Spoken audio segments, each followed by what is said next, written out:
오늘 함께 들을 하나님의 복되신 말씀의 중심 성경 구절은 베드로전서 1장 9절에서 12절입니다.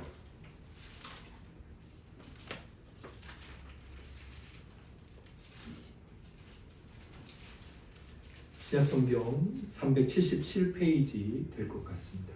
신약성경 377페이지 베드로전서 1장 9절에서 12절까지의 말씀 교독하도록 하겠습니다. 제가 먼저 읽겠습니다. 믿음의 결국 곧 영혼의 구원을 받음이라. 이 구원을 대하여는 너희의 은혜를 이어가던 선지자들이 영원하고 참된 일을 하여서 자기 속에 계신 그리스도의 영이 그 받으실 고난과 후에 받으실 영광을 미리 증언하여 누구를 또는 어떠한 때를 지시하시는지 상고하니라. 이 선민과 자들을 위한 것이 아니요 너희를 위한 것임이 계시로 알게 하였으니 이것은 하늘로부터 보내신 성령을 믿고 복음을 전하는 자들로 이제 너희에게 알린 것이요 천사들도 살펴보기를 원하는 것입니다. 아멘. 함께 하나님의 은혜를 믿고 소망하면서 기도를 드리겠습니다.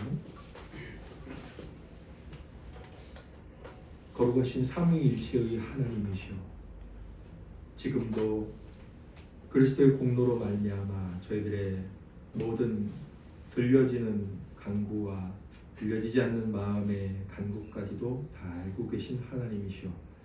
저희들의 형편과 처지를 아시는 하나님이시오. 무엇보다 영혼의 형편과 처지로 말미암아 기뻐하시기도 하시고 신음하시기도 하시는 하나님이시오.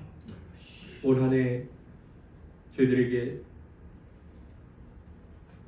그리스도의 도의 초보를 버리고 완전한 대로 나아갈 것을 뜻하시고 권면하시고 명하시며 또 그것을 고백하고 선포하게 하신 하나님이시오. 가을 당신 앞에서 육신과 땅의 것들이 열매를 맺는 것을 보며 저희 자신을 살펴볼 수 있는 그 거룩하고 참된 지혜가 있게 하여 주시옵소서.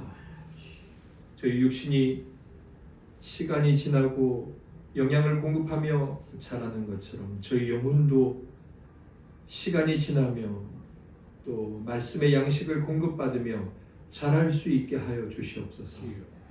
그리스도의 도의 초보를 버리고 완전한 데를 향하여 점점 더 나아갈 수 있도록 하나님 은혜를 베풀어 주시옵소서. 우리를 구원하신 예수님 이름으로 감사하며 기도드립니다. 아멘. 아멘.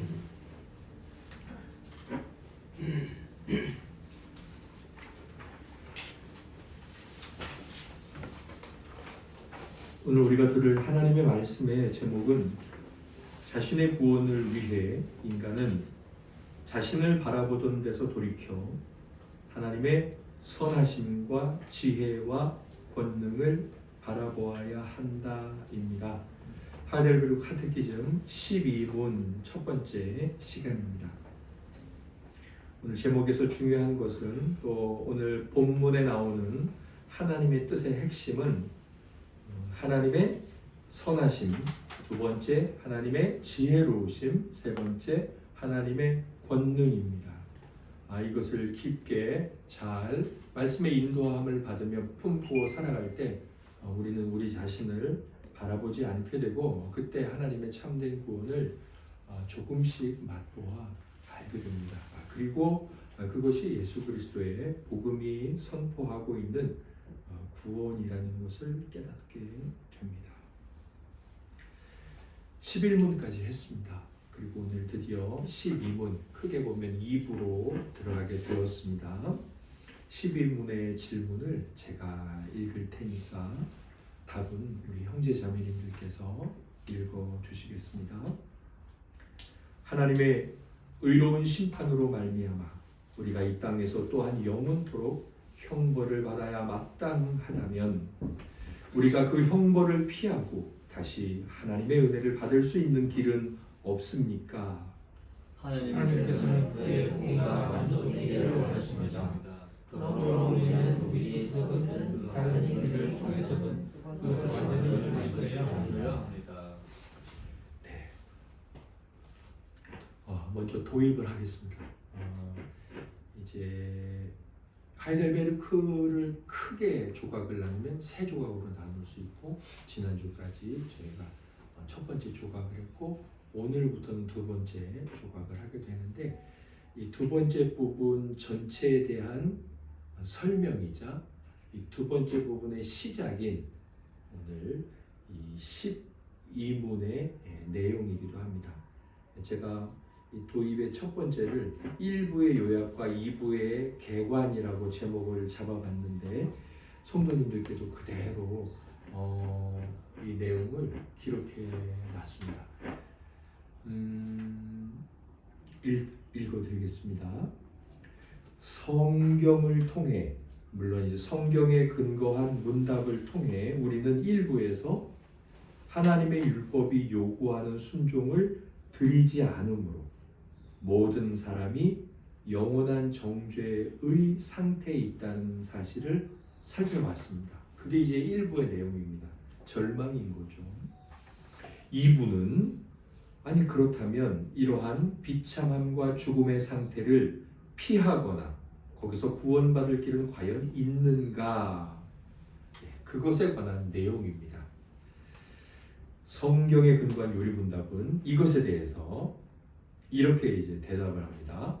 사람이 범한 죄에 충족한 형벌을 통해 하나님의 율법과 정의에 대해 만족이 이루어질 경우는 그 문제가 해결된다. 다른 말로 구원이 베풀어질 수 있다라고 선포합니다. 이것이 성경의 선포고, 성경의 그러한 선포를 요리문답이 잘 정리해 맞다는 겁니다. 사실 이것은 제가 좀 길게 풀었지만 12문에 나와 있어요. 12문의 질문을 보시면 두 개로 나눌 수 있죠. 하나님의 의로운 심판으로 말미암아 우리가 이 땅에서 또한 영원토록 형벌을 받아야 마땅하다면, 이걸 1문에서 11문까지 하는 거예요. 1문에서 11문까지 그렇게 했다면 그 다음에 이제 거기에 절망에 빠져 있을 수 없잖아요. 그것을 해결할 수 있는 길은 없느냐? 그게 이제 그 다음 내용이죠. 우리가 그 형벌을 피하고 다시 하나님의 은혜를 받을 수 있는 길은 없습니까? 그래서 12문의 질문과 답 안에 그 앞에서 했던 내용의 요약들이 잘 나와 있습니다. 조금 더 쉽게 말하면 이 2부의 개관의 그 내용 중에 이 비참함에서 해결될 수 있는 길은 없느냐 그랬더니 뭐라고 말합니까? 잘못한 것만큼 형벌을 받으면 그러면 하나님의 정의가 만족되어서 구원받을 수 있어, 이렇게 말하는 거예요. 죄값 치르면 돼, 그렇게 말하는 겁니다. 죄값 치르면 이 비참함과 절망에서 벗어날 수 있다는 거죠. 죄값을 치르는 게 이제 하나님의 율법을 통해 형벌을 통해 하나님의 율법과 정의에 대해 만족시키는 거죠. 네.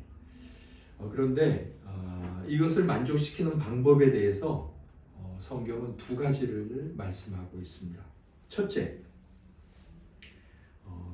갈라디아서 3장 10절을 보면 첫 번째 방법을 알 수 있는데 우리 같이 읽고 아멘하도록 하겠습니다. 누구든지 율법책에 기록된 대로 모든 일을 항상 행하지 아니하는 자는 저주 아래에 있는 자라 하였습니다. 아멘. 누구든지 세상 모든 사람들이 하나님의 율법을 그대로 행하지 않는다면 어떻게 됩니까? 저주 아래에 있게 된다. 형벌을 받게 된다. 자, 형벌을 통해서 하나님의 정의를 만족시켜야 되잖아요. 죄값 치르면 되잖아요. 네, 첫 번째 방법은 뭐냐면 그 자신이, 우리 자신이 만족시키는 거예요. 우리 자신이 형벌을 받으면, 저주 아래 있게 되면 하나님의 요구에 만족시킵니다. 너 죄값 치렀구나, 이제 자유하게 돼. 하나님이 이렇게 말씀하신다는 거죠. 이것을 뭐 여러 가지 이야기로 할 수 있는데 이런 방법을 율법의 방법, 네가 잘못했으니까 네가 벌받아. 이는 이, 뭐 눈에는 눈, 이 율법의 방법이죠. 또는 이렇게 말할 수 있습니다. 법적인 방법. 또는 이렇게 말할 수 있습니다. 하나님의 정의도 이것을 요구해요. 네가 잘못했으니까 네가 벌 받아야지. 하나님이 이것을 요구하십니다. 이 방법이 있습니다. 이런 형벌을 통해 하나님의 율법과 정의에 대해 만족시키면 우리는 이런 죄의 비참함으로부터 구원을 받을 수 있습니다. 그런데 형벌을 받는 방법 중에는 이 방법 말고 또 다른 방법이 하나 있습니다. 로마서 8장 3절과 4절에 나옵니다. 또 뭐 여기 말고도 많이 나오는데요. 먼저 로마서 8장을 읽어보겠습니다. 함께 읽겠습니다. 율법이 육신으로 말미암아 연약하여 할 수 없는 그것을 하나님은 하시나니 곧 죄로 말미암아 자기 아들을 죄 있는 육신의 모양으로 보내어 육신의 죄를 정하사 육신을 따르지 않고 그 영을 따라 행하는 우리에게 율법의 요구가 이루어지게 하려 하시느니라. 아멘. 자, 벌을 받는데 벌을 받아서 해결하는 방법이 있는데 죄를 지은 그 자신이 벌을 받는 방법 말고도 또 하나가 있습니다. 어떤 경우냐면 3절에 보니까 육신이 너무 연약해요. 하나님의 벌을 받기에는 죄값을 치르기에는 너무 연약해. 회초리를 맞을 수도 없어. 종아리가 너무 가늘어서 손을 들고 있을 수가 없어. 손을 못 움직여서. 그래서 어떻게 했습니까? 하나님께서 4절에 보니까 자기 아들을 그렇게 육신의 모양으로 보내셔서 그 아들을 영으로 믿는, 영을 따라 행하는 우리, 그것은 그 예수 그리스도를 성령으로 믿는 우리에게 원래는 우리가 잘못했으니 우리가 벌을 받음으로 하나님의 요구가 이루어져야 되는데 우리는 그것을 못하니 그 아들이 대신해서 벌 받음으로 하나님의 요구가 이루어지게 하는 방법이 있다는 겁니다. 그래서 두 번째는 이렇게 말할 수 있어요. 다른 이가 대신 만족시키는 방법. 다른 이가 대신 우리의 죄값을 치르는 방법이에요. 그러면 성경이 정말 이 해결책을 말하고 있느냐? 지금 말하고 있죠. 로마서 3장 3절과 4절에 읽었으니까요. 대표적인 말씀이 또 있습니다. 요한복음 3장 16절 말씀인데 함께 읽고 아멘 하겠습니다. 시작. 하나님이 세상을 이처럼 사랑하사 독생자를 주셨으니 이는 그를 믿는 자마다 멸망하지 않고 영생을 얻게 하려 하심이라. 아멘. 이 말씀에는 어떤 의미가 담겨 있을까요? 그를 믿는 자들은 자기 자신이 형벌을 받지 않고 대신 그리스도께서 형벌을 받음으로 영생을 얻게 하시려고 독생자를 주신 것이다. 네, 다른 이가 대신 죄를 지은 이를 대신해서 형벌을 받는 죄값을 치르는 방법이 있는데 이것은 첫 번째 방법과 다르게 율법의 방법이 아니라 복음의 방법이라고 말하기도 합니다. 기쁜 소식 아닙니까? 내가 벌을 받아야 되는데 다른 누가 나타나서 내 대신 벌을 받으니까 기쁜 소식이죠. 복음의 방법. 또는 이렇게 말할 수 있습니다. 하나님의 긍휼이 허용하는 방법입니다. 하나님은 긍휼, 불쌍히 여기시죠. 저놈 허벅지 보고 저놈 종아리 보니까 저거 한 대 맞으면 그냥 부러지고 말겠네. 너무 불쌍해. 네가 대신 맞아라. 하나님이 그 긍휼이 허락하시는 방법이에요. 정말 그런가? 정말 하나님이 이런 방식을 허용하시는가? 밑에 각주를 한번 보실까요? 이 방법은 복음의 방법 또는 하나님의 긍휼을 허용하는 이 방법은 율법에서는 가르치지 않습니다. 또 그렇지만 어디에서도 정죄되지 않습니다. 그러니까 이거 잘못된 방법 아닙니까? 하나님 이렇게 이런 방법 주시면 하나님의 정의와 어긋나는 거 아니에요? 그렇게 정죄되거나 이렇게 하면 안 됩니다. 배제되지도 않습니다. 가르치지는 않으나 이 방법이 하나님의 방법에서 빠지지는 않는다는 거예요. 또 하나님의 정의를 거스르지도 않습니다. 왜냐하면 사람의 편에서 자신의 불순종에 대해 충족한 형벌을 당함으로써 만족이 이루어지기만 한다면 율법이 만족하잖아요. 아무튼 그만큼 벌 받으면 되잖아요. 또 그 당사자를 자유롭게 하며 사랑으로 받아들일 것. 이제 그런 사람은 하나님이 사랑으로 받아들일 수 있잖아요. 그것을 하나님의 정의가 요구하기 때문입니다.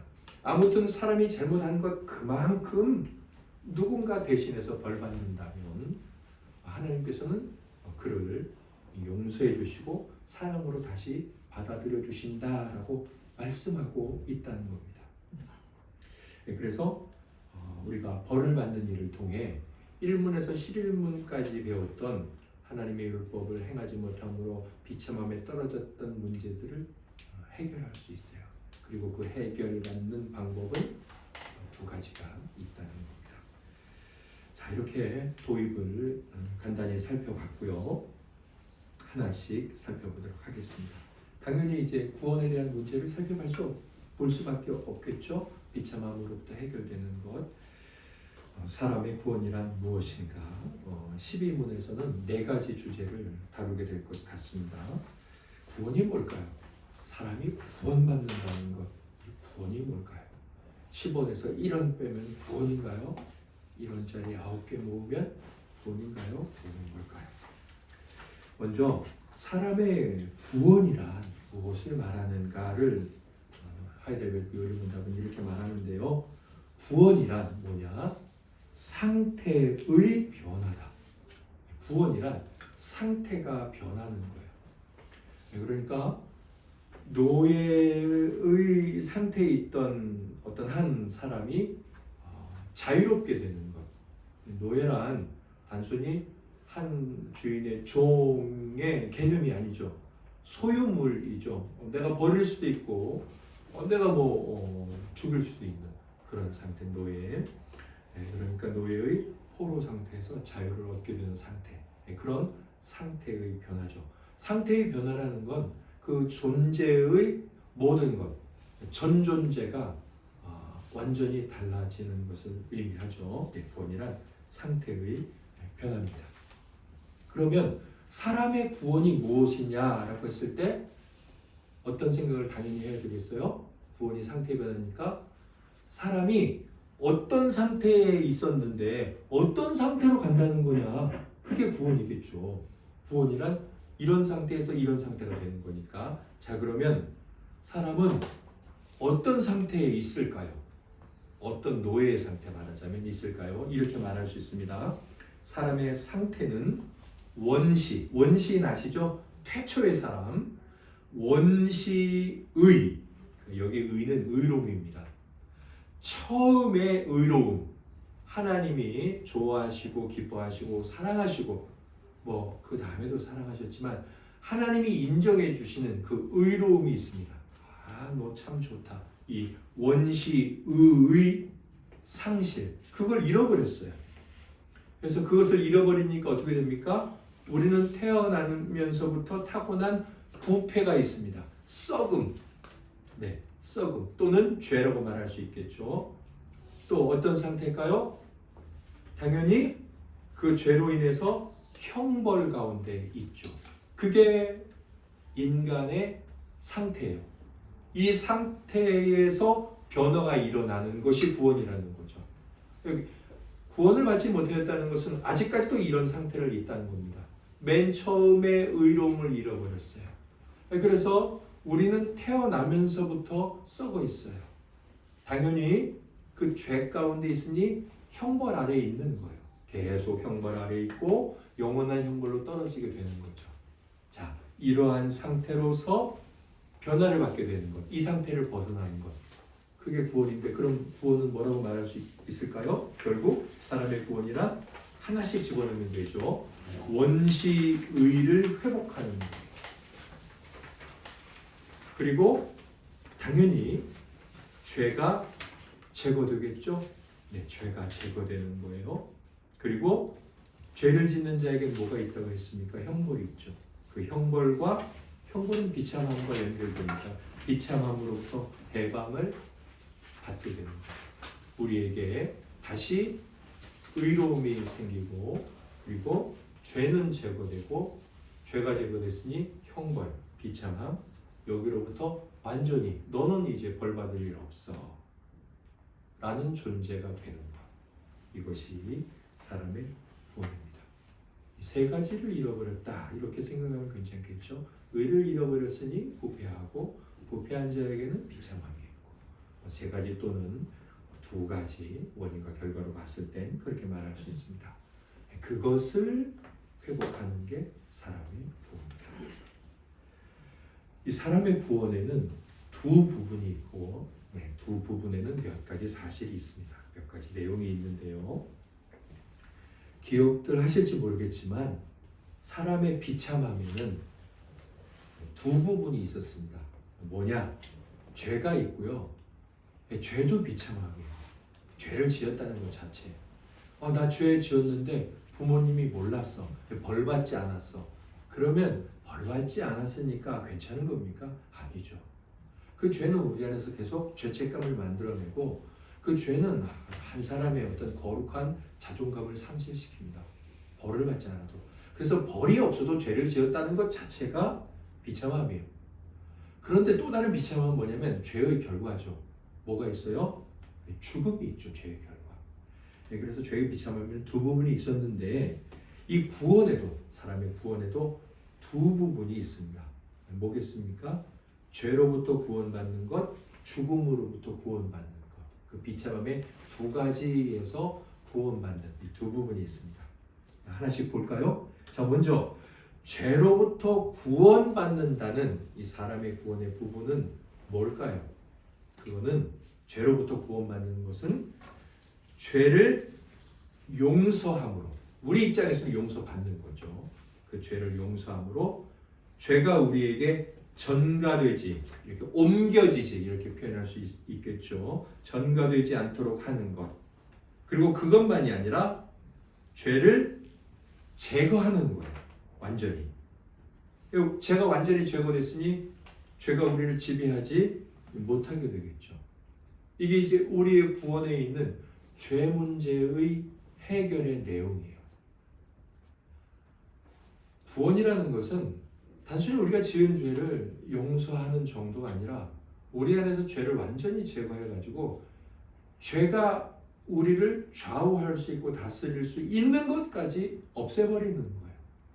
완전한 해방이죠. 또 하나,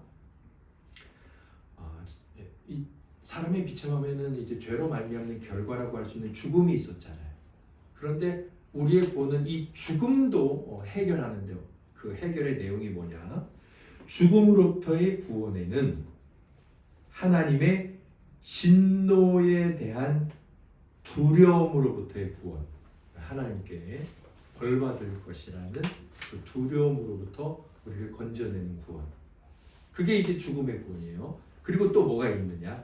금생, 이 땅, 금생의 비참함과 재난들로부터의 구원. 여러 가지 이 땅에 어려움이나 슬픔이나 낙심이나 뜻하지 않은 일들이 있지 않습니까? 그것으로부터의 구원. 그리고 육신적이며 영적인 죽음으로부터의 구원. 우리 살다가 죽게 되겠죠.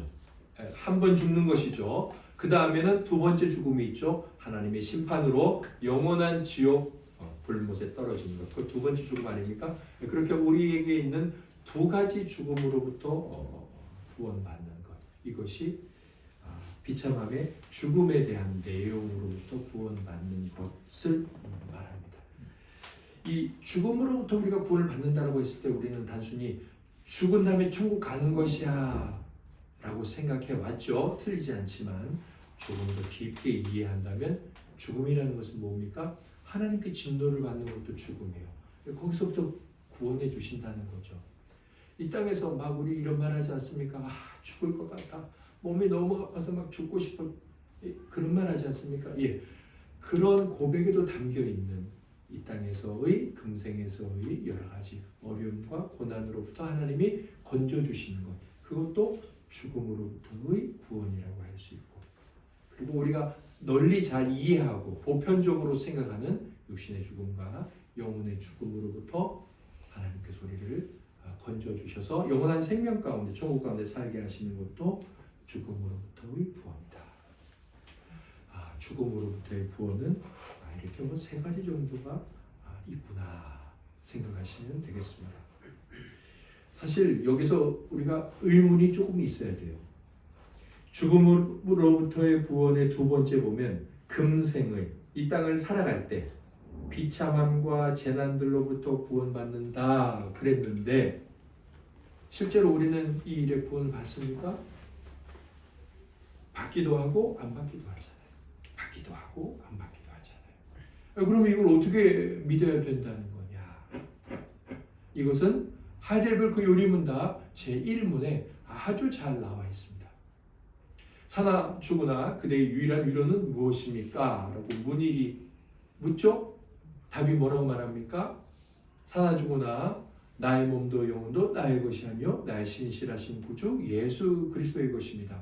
그는 그의 보혈로 나의 모든 죄값을 다 치르셨고 나를 마귀의 모든 권세에서 구원해내셨으며 나를 하늘에 계신 나의 아버지의 뜻이 아니고서는 머리털 하나도 떨어질 수 없도록 보호해 주시는 것이요 비참함에서 머리털 하나도 안 떨어지니까 이 땅에 비참함에서 우리는 구원받습니다. 그런데 그 뒤에 이렇게 말하죠.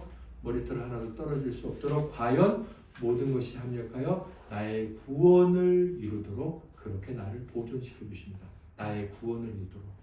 그러니까요, 이 두 번째, 이 땅에서의 비참함과 재난들로부터 나를 구원하신다는 조건이 있는데 그 다음에 우리가 영적인 죽음으로부터 구원받는 일, 영원히 사는 일과 연결되어서 이해를 해야 된다는 거예요. 그러니까 우리의 영혼이 살아야 되잖아요. 영혼의 죽음으로부터도 구원받아야 되잖아요. 그때 이 땅에서 비참한 일과 재난들을 당할 수도 있는데 그것은 사실은 이 땅에서도 구원받는 것이고 영원히 구원받는 것이다 라고 생각할 수 있습니다. 자, 사람의 구원에 대한 결론, 하이델베르크 요리문답은 제가 봤을 때 이 구절이 결론 같았습니다. 우리 다 함께 결론을 한번 읽어보겠습니다. 성도님들은 그동안 어떻게 구원에 대해서 이해하고 생각해 오셨나요? 같이 읽겠습니다. 사람의 구원은 타락으로 인해 사람에게 드리워진 죄와 죽음의 모든 비참함으로부터의 완전한 구출과 그리스도로 말미암아 의와 거룩함과 생명과 영원한 공락을 완전히 회복하는 데 있다. 아멘. 참 은혜로운 하나의 단어가 있는데 완전한, 완전히. 참 이 표현이 저에게는 너무나 은혜롭습니다. 너무나 은혜롭습니다. 물론 제 지식이나 제 감정은 이것을 잘 이해하지 못합니다. 하나님의 일하심을 완전하나 저의 믿음이나 이해는 불완전합니다. 그럼에도 얼마든지 주는 이 감격이 제게 이렇게 찰랑찰랑하듯이 와닿습니다. 그 태평양 넓은 바다를 다 이해하지 못해요.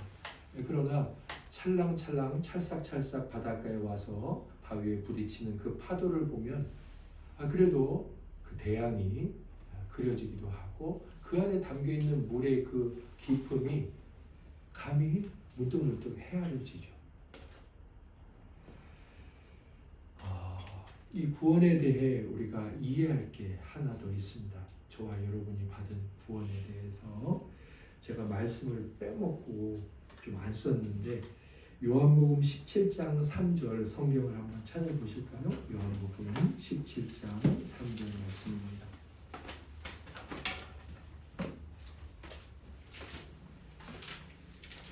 신약성경 176 페이지입니다. 요한복음 17장 3절 함께 그리스도께서 이 땅에 계실 때 하신 말씀인데요. 함께 읽고 감사의 아멘으로 하나님께 화답하겠습니다. 시작. 영생은 곧 유일하신 참 하나님과 그가 보내신 자 예수 그리스도를 아는 것이니라. 아멘. 제가 형제 자매님들께 한번 질문을 하겠습니다. 서민지 성도님. 서민지 성도님께서는 하나님이 유일하신 한 분이시라는 것을 아시나요? 그러시군요. 네, 잘 알고 계시네요. 그럼 임진규 성도님, 예수 그리스도는 바로 그 참 하나님께서 보내신 분이다 라는 것을 알고 계시나요? 그러시군요. 그러면 두 분은 영원한 생명 가운데 사시는 겁니다. 두 분은 구원받은 자입니다. 예수 그리스도께서 이렇게 말씀하셨죠. 참 하나님은 유일하신 분이다. 물론 그분 안에 새 율격이 계시고, 예수 그리스도는 태어나서 도를 깨닫고 갑자기 신이 되신 분도 아니고 바로 그 하나님께서 우리에게 보내주신 사람이 되신 하나님이시다. 그것을 안다면 이미 영생은 시작한 것이다 말씀하셨죠. 우리가 지금 성경이 선포하고 있는 이 사람의 구원은 이렇게 말할 수 있습니다. 시작이 있고 완성이 있어요. 그런데 이러한 구원은, 영생은 금생에서 시작되며 내생에서 완전히 실현된다. 네, 이것이 바로 우리가 지금 살펴본 구원에 대한 마지막 중요한 이해입니다. 네, 진경자매님 저기 뒤에 와서 앉으시면 돼요. 자, 오셨어요. 하나님 앞에. 금생에서 시작되고 내생에서 완전히 실현되니까 저와 여러분들이 이 땅에서 경험하고 있는 구원은 완전히 경험할 수 있어요? 없어요? 없습니다. 그러니까 고난당하고 힘들고 하나님이 말씀하신 것이 왜 완전히 적용되지 않을까 의심하지 마시고 오늘 배운 내용을 마음에 품으면서 내생에서 완전히 실현될 것을 소망하는 것입니다. 신자는 또 고난을 당할 수도 있고 신자는 이 땅에서 시험 가운데 떨어질 수도 있습니다. 그러나 그들의 마음에 반드시 내생의 완전한 실현을 소망합니다. 그리고 다시 그것을 바라보며 일어섭니다. 자, 두 번째 살펴보겠습니다. 우리는 기본적으로 지금까지 성경을 믿어왔고 알아왔기 때문에 기본적으로 두 번째 질문에 대한 답을 금방 할 수 있습니다. 자, 여러분들께 한번 여쭤볼까요? 지금껏 이야기했던 이 구원은 과연 정말로 가능할까요? 이런 구원이 이루어질 수 있습니까? 자, 여러분 한번 그렇다 그러면 아멘, 안 그렇다 그러면 아무 대답도 하지 마십시오. 이런 구원이 가능할까요? 우리에게? 예, 여러분들은 다 알고 계시죠. 그러나 우리가 그리스도의 초보를 버리는 일에 더 잘 알아가는 일이 필요하기 때문에 함께 잘 알아가겠습니다. 먼저 타락의 황폐함으로부터, 황폐하죠. 전혀 나을 것이 없습니다. 황무지예요. 그런 땅에서 구원이라는 씨앗이 나는 것이 가능하다면 그 증거가 뭐냐 이거죠. 꼼꼼하게 구원에 대해 알아가자. 첫째, 세 가지가 나옵니다. 세 가지. 첫째, 하나님의 무한하신 선하심과 긍휼하심. 성경에서 선하심이라고 말할 때는요, 선하다, 참 저 사람 선해 이렇게 말할 때 개념적으로 여러 가지가 떠오르는데 하나님의 선하심이라고 말한다면 뭐 우리도 그렇게 하나님에 대해서 생각할 수 있지만 저는 이렇게 조금 말씀드리고 싶은데 사랑이라고 생각하면 돼요. 하나님의 사랑스러움, 하나님의 뭐 좋으심 뭐 이렇게도 생각할 수 있고 영어는 뭐 굿 이렇게 표현할 수도 있는데 구약에서는 대부분 헤세드, 하나님의 사랑과 긍휼. 사랑과 긍휼은 똑같습니다. 뭔가 남편이 불쌍해 보이면 아내의 마음에 사랑이 충만한 거예요. 뭔가 내가 참 늘 불쌍해 그러면 그 사람 사랑이 충만한 건데 한 가지 개념이죠. 이 하나님의 끝이 없는 사랑이 온 인류 전체가 영원토록 멸망하도록 내버려 두겠느냐 이거죠. 성경은 하나님 사랑 그렇게 말하는데 정말 그 사랑이 인류가 멸망하게 내버려 둘까? 그렇지 않다는 거예요. 그 하나님의 사랑을 생각할 때 이 구원은 가능하다. 네, 구원의 빛이 우리에게 비추인다라고 말할 수 있죠. 이게 첫 번째 가능성이에요. 자, 사람의 구원의 가능성이 어디에 있을까요? 어디에 있습니까? 첫 번째, 하나님께 있습니다. 하나님의 사랑에 있다 말할 수 있죠. 자, 사람의 구원이 가능해? 가능해. 이유를 대봐, 근거를 대봐. 두 번째 이겁니다. 하나님의 오류 없는 지혜가 인류를 향해 긍휼하심을 드러내시면서도 그의 정의를 손상시키지 않는 방법을 얼마든지 도모할 수 있다는 것입니다. 도모는 뭐예요? 이렇게 양편에서 여러 사람이 죽을 잘 맞춰서 밸런스를 이루고 함께 잘 일을 해 나가는 거죠. 꿍짝꿍짝 잘 죽이 맞는 거예요. 첫 번째 근거를 한번 생각해 보십시오. 하나님 사랑이야. 그러니까 사람이 이렇게 비참한 거 구원할 수 있어. 정말 그렇네. 하나님은 사랑이 끝이 없잖아. 이렇게 대답은 했습니다. 그런데 갑자기 그 사람이 이런 반문을 해요. 잠깐만. 하나님은 또 정의롭잖아. 그래서 이 사람을 이렇게 구원해내는 건 사랑 때문에 구원해낼 수 있다. 이해는 돼. 그런데 하나님은 죄를 눈뜨고 못 보시는 분인데 아니 그러면 그 문제 있는 거 아니야? 그랬을 때 우리는 어떻게 사람의 구원을 계속해서 구원할 가능성이 있다고 말할 수 있습니까? 하나님께 뭐가 또 있죠? 지혜가 있습니다. 그래서 그 지혜는 어때요? 앞서 말했던 하나님의 사랑과 그 사랑을 말할 때 반문했던 하나님의 정의, 이 두 가지를 손상시키지 않고 어떤 것 하나도 해를 입지 않고 완전하게 구원을 이룰 수 있는 그 지혜가 있으셔서 구원이 가능하다는 거예요. 자, 두 번째, 사람의 구원이 가능합니다. 무엇으로부터 가능합니까? 그 근거가 뭐예요? 역시나 하나님입니다. 하나님의 무엇? 하나님의 지혜. 세 번째, 하나님의 권능이 뭐로부터 자신의 형상대로 창조하신 사람을, 그러니까 아무것도 없는 데로부터 자신의 형상대로 사람을 창조하셨잖아요. 네, 그래서 타락의 패망과 죄와 죽음에서 구원하실 수 있다는 겁니다. 하나님의 사랑도 있고 하나님의 지혜도 있어. 그러면 그것을 구체적으로 실현해 내실 수 있느냐? 하나님은 그런 것들이 없는 데서도 뭔가를 해내셨는데 이미 그런 것들이 있는 상태에서는 얼마든지 가능하지 않느냐? 창조의 권능을 생각할 때, 그래서 하나님의 권능. 자, 세 번째, 사람의 구원이 가능합니다. 어떻게 가능할까요? 그 구원의 근거는 어디에 있을까요? 하나님으로부터 있습니다. 우리가 이 나라의 이 절망스러운 상황, 이 여러 나라가 전쟁을 하는 이 절망적인 상황에서 누가 과연 지혜를 발휘하고 누가 과연 저것들 저렇게 미사일 발사해서 저렇게 죽어가니 너무나 불쌍하다.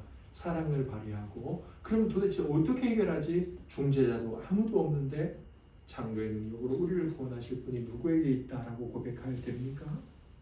하나님께 있다.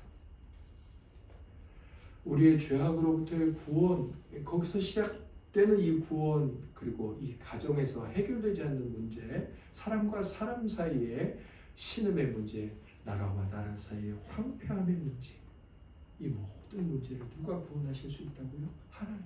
하나님 안에 있는 사랑과 지혜와 하나님의 권능이. 그래서요, 하늘보고 요리본답은 이렇게 말합니다. 두 번째 각주를 보세요. 사람의 구원 가능성을 만약에 부인한다면 그냥 이렇게 사는 거지. 그냥 이렇게 살다 죽는 거야. 이게 인생이야. 그런 개똥 철학들 많이 있지 않습니까? 그것을 부인하는 것은 사실은 하나님의 선하심, 지혜, 권능을 부인하는 것과 같습니다. 뭐 대단한 철학을 말하는 것 같고 인생과 인간의 깊은 도리를 깨달은 것 같지만 사실은 하나님의 그 하나님 자체를 부인하는 거죠. 네. 두 번째, 그렇다면 이 구원 가능하네. 이 구원을 아는 것에 대해서 살펴보겠습니다. 어떻게 알게 될까요? 사람들은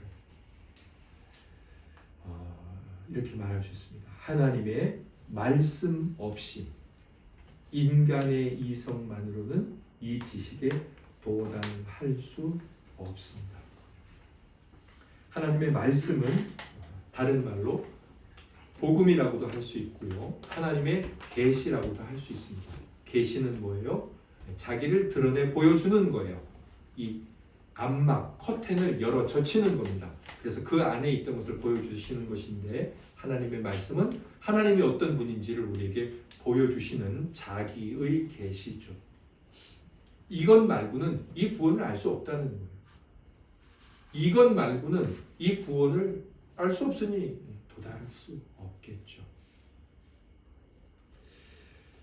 하늘별 그 요름답에 있는 내용을 제가 좀 이렇게 정리를 해봤습니다. 밑에 각주 3번을 보실까요? 죄를 범한 사람의 정신은 죄를 벌하지 않은 채 내버려 두지 않는 하나님. 네, 가만 내버려 두지 않죠. 그 사람은 그 하나님의 처절한 정의. 하나님이 굉장히 두렵지 않습니까? 그리고 네가 먹는 날에는 반드시 죽으리라 라고 하나님이 선언하셨죠.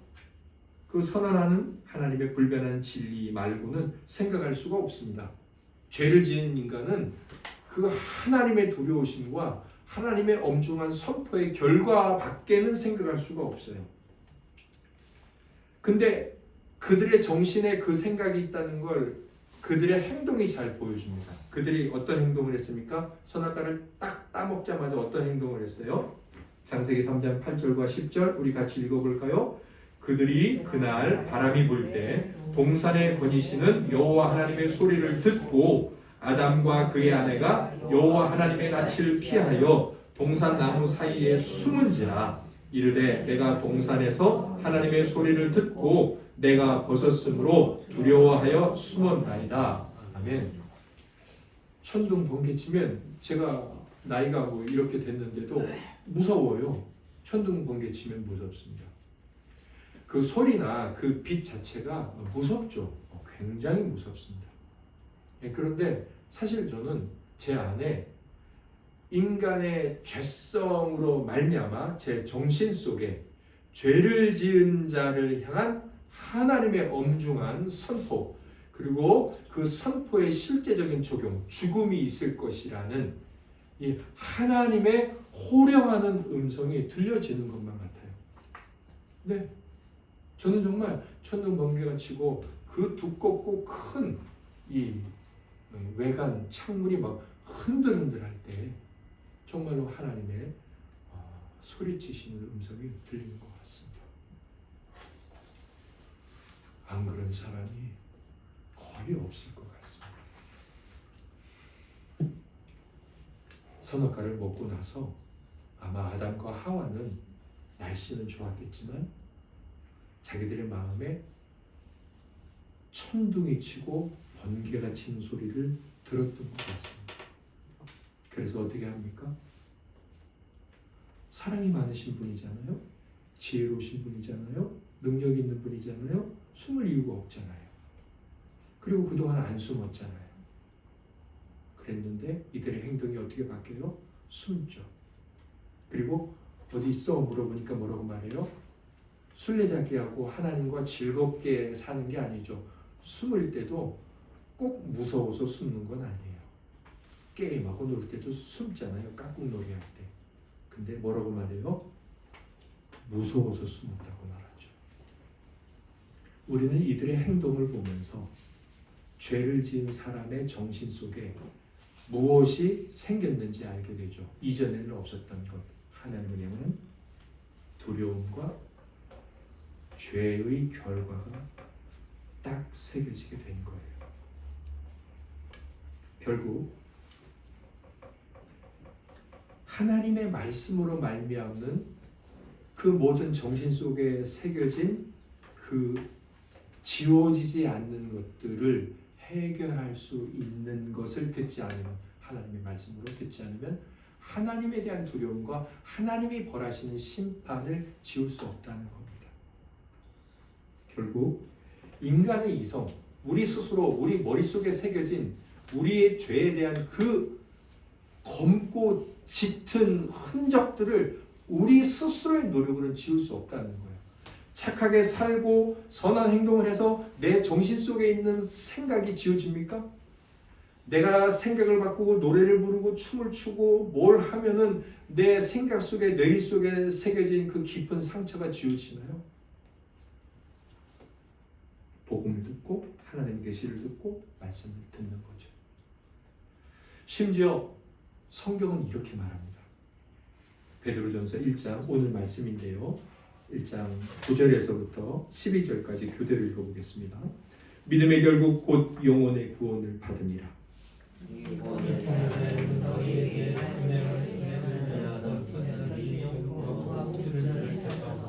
자기 속에 계신 그리스도의 영이 그 받으실 고난과 후에 받으실 영광을 미리 증언하여 누구를 또는 어떠한 때를 지시하시는지 상고하니라. 이 숨긴 바가 자기를 위한 것이 아니요 너희를 위한 것이니 이것으로부터 부리신 성령을 주님과 복음을 전하는 자로 이제 너희에게 알린 것이요 천사들도 살펴보기를 원하는 것이니라. 이거 베드로 사도께서요 구약부터 신약까지 쭉 이야기를 하는 거예요.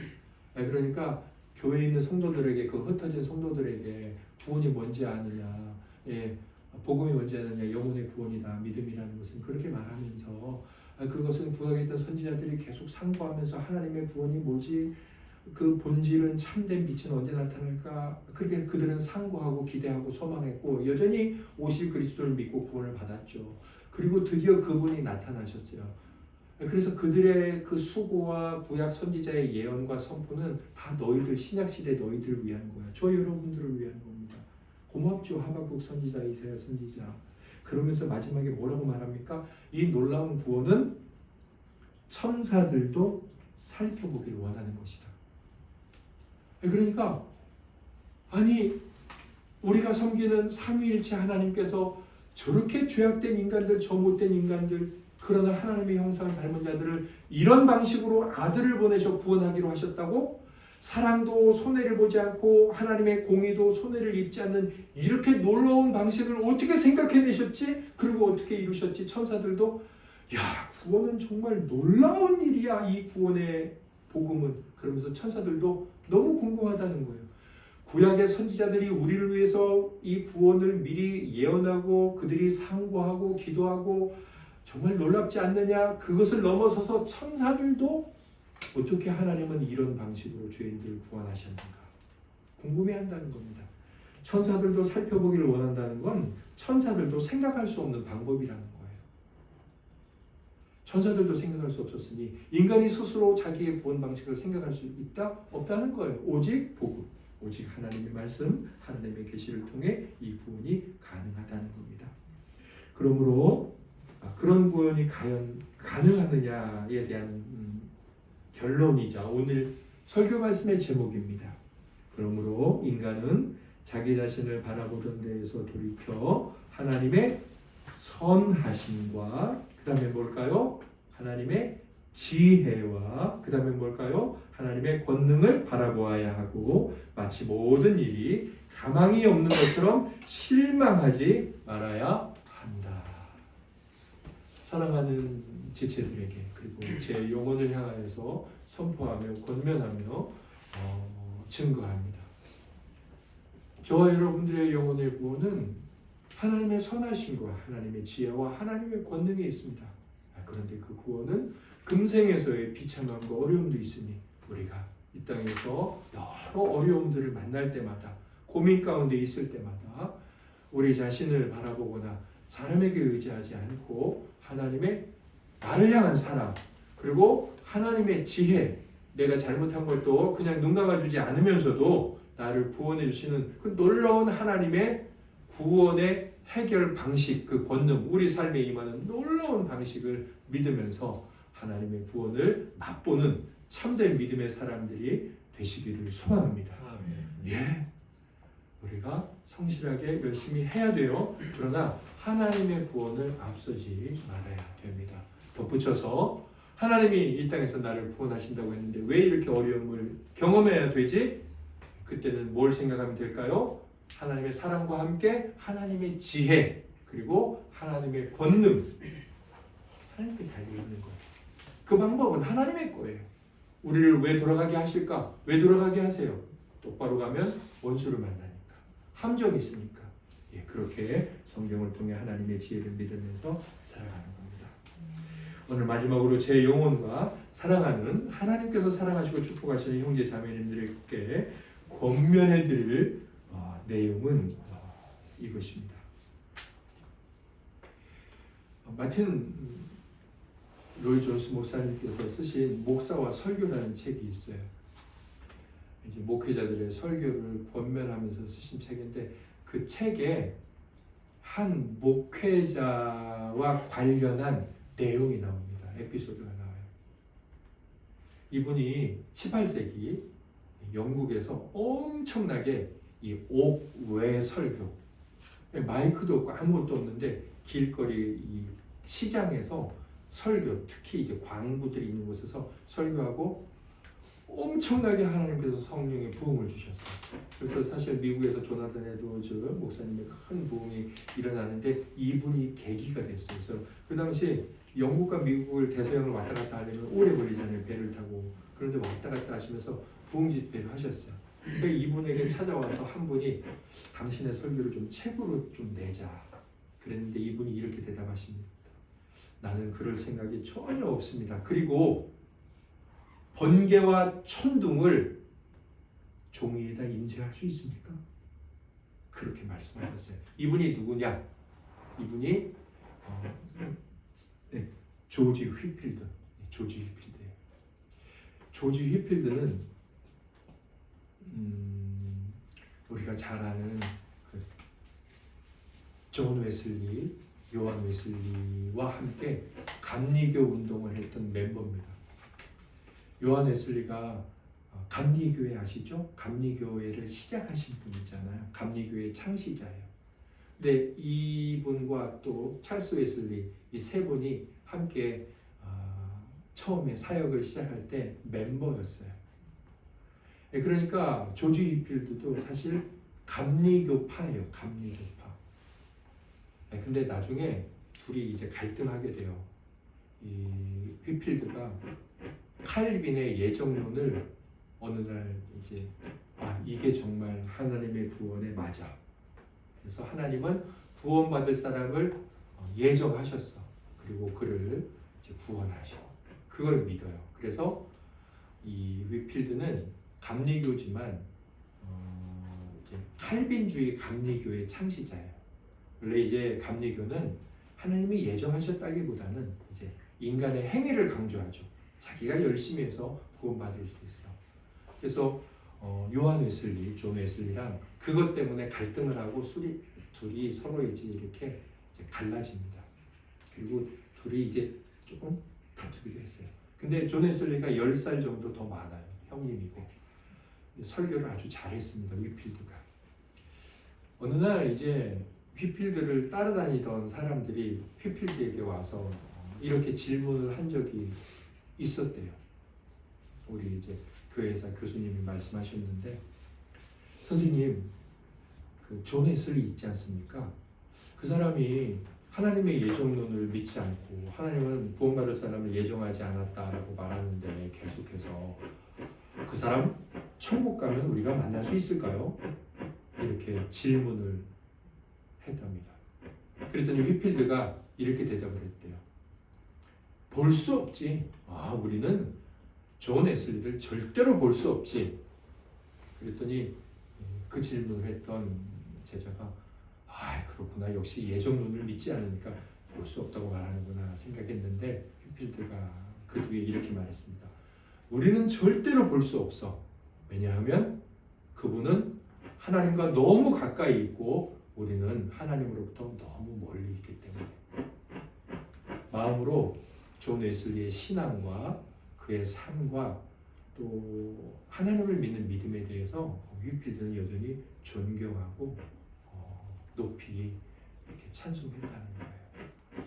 제가 사실 이제 교수님의 이제 강의를 들으면서 마음에 참 많이 와닿았어요. 그런데 저는 오늘 여러분들에게 하나님의 구원과 관련해서 권면해드릴 이 말씀의 예화로 이것을 들었습니다.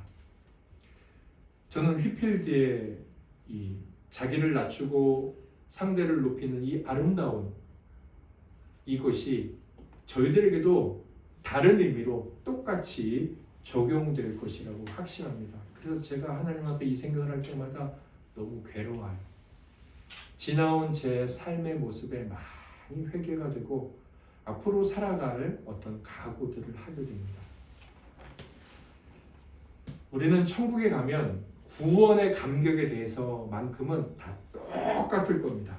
구원의 감격은 다 똑같아요. 구원 때문에 기쁘다. 저도 100, 여러분도 100입니다. 그러나 상급의 감격은 구별될 것입니다. 하나님이 우리에게 칭찬해 주시고 너 잘했다. 너 잘했다. 너 잘했다. 이 칭찬, 상급의 간격은 분명히 다를 것입니다. 어떤 목사님에게는 우리 차덕회 목사님 같이 정말 외롭게 주님의 교회를 교회 이름처럼 충성되게 끝까지 지켜오지 않으셨습니까? 하나님이 정말 얼마나 제가 이제 목사님을 생각할 때마다 잘했다, 잘했다 이렇게 말씀해 주실지 목사님을 뵐 때마다 참 존경스러워요. 얼마나 하나님께 가까이 있는 자리에 앉아 계실지. 제가 이렇게 목사님을 생각하고 또 저가 또 생각이 나잖아요. 그 하나님 저를 바라보면서 애썼다 그래. 이렇게 말씀하실 그 말씀이 너무 부끄럽고 목사님이나 저나 천국 갔네 너무 감사합니다. 이건 똑같죠. 그러나 하나님께부터 받을 상급은 다르다는 거예요. 여러분 구원의 감격에 대해서 기뻐하십니까? 그러면 구원받은 사람입니까? 아니요.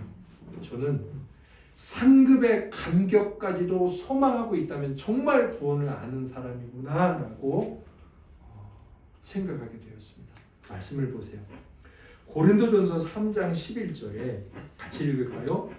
이 닦아둔 것 외에 능히 다른 터를 닦아둘 자가 없으니 이 터는 곧 예수 그리스도라. 아멘. 네, 구원받는 건 예수님밖에 없어요. 저는 이 구절에서 구원의 감격은 예수 그리스도밖에 없구나. 구원의 감격은 똑같구나. 구원의 방법과 감격은 다른 거 없으니까. 너도 예수 믿고 구원받았냐? 나도 예수 믿고 구원받아서 아멘 할렐루야. 똑같죠 구원은.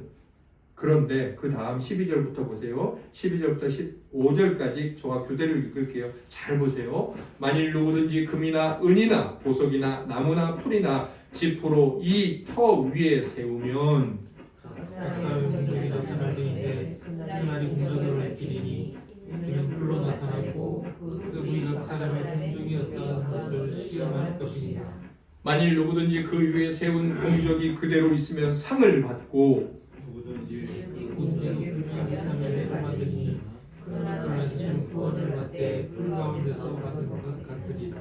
아멘. 어떤 성도는 이 땅에서 금을 가지고 예수 그리스도라는 땅바닥 위에다가 집을 짓고 어떤 사람은 나무 가지고 집을 짓고 어떤 사람은 지푸라기 가지고 예수 그리스도라는 땅바닥에 집을 지어요. 똑같이 다 예수 그리스도라는 땅바닥에다 집을 지었어요. 그래서 그 집이 어디를 통과합니까? 불을 통과합니다. 마지막 날. 그래서 남아있는 집도 있고 타버린 집도 있는데 아무튼 상을 받든 해를 받든 타버린 집이든 모두가 다 어떻게 돼요? 모두가 다 구원받는다. 자 여기서 모두가 다 구원의 기쁨은 똑같다. 그러나 뭐는 다르다? 상급은 다르다. 우리가 잘 알아야 될 게 있어요. 나 예수 믿고 구원받아서 천국 가. 거기에서 멈춘다면 정말 구원을 우리가 알고 있는 것일까? 더 알아야 되죠. 나는 이 땅에서 구원으로 예수 그리스도의 땅 위에 무엇으로 집을 짓고 있나? 어제 우리 민디꽃 성도님이 저기 9월 완도기 저걸 만드셨어요. 매달 만들고 계시잖아요. 완도기 누구였나? 그랬는데 어제는 제 카톡에다 저거 인쇄해달라고 카톡 파일로 보냈는데 예쁜 그림으로 바꿔서 했더라고요. 그래서 제가 민디꽃 성도님 섬기느라고 애쓰셨습니다. 그랬더니 저한테 그 다음에 아니에요. 근데 그게 평상시에는 그런 표현을 안 했어요.